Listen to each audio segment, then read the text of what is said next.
With the older children, you know how when you're in the classroom with the 3-year-olds, you want to teach them about the letters of the week.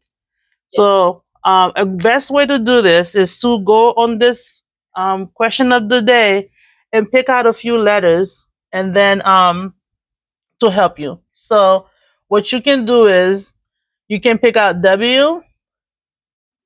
You pick out W. You do uppercase and lowercase, and then you could pick Y, uppercase and lowercase, and then you'd say, let's say A. We're gonna say A, uppercase and lowercase, and then you don't have to have the children recite all 26 letters of the alphabet. So you said the letter of the week. This is your letter of the week, and you talk about them. So you have W. You said letter of the week right here. So you said W. What's the sound for W? Wah. Wah. What's the sound for Y? You say yeah. What's the sound for A? And you say ah. And then you could talk about the difference between the uppercase and the lowercase.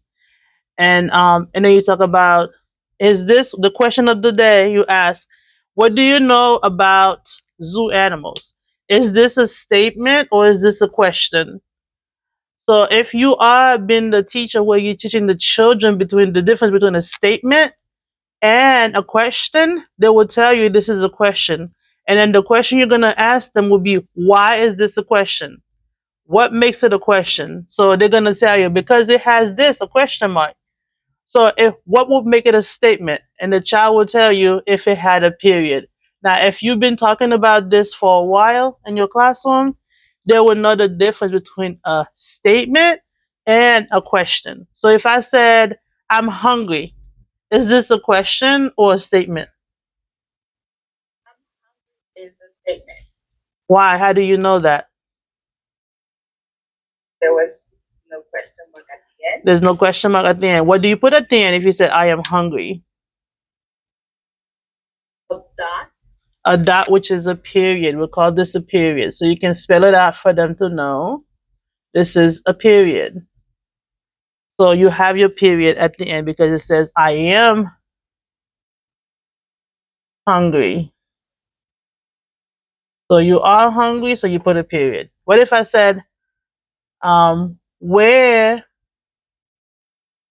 did you, where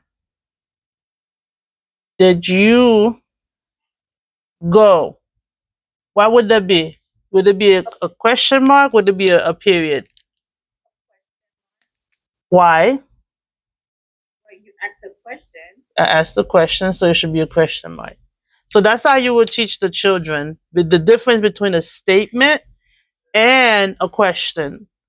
And then you give them example, you talk about it, you explain that to them. That's only for the 3 to 5 year old. The toddlers, you just talk about the different animals. You wouldn't even go in depth with this with the infant and toddler. Not with the toddlers. I'm gonna say toddlers first. You wouldn't want to go over this the question of the day with them. You just talk about it. If you have pictures, you show them pictures.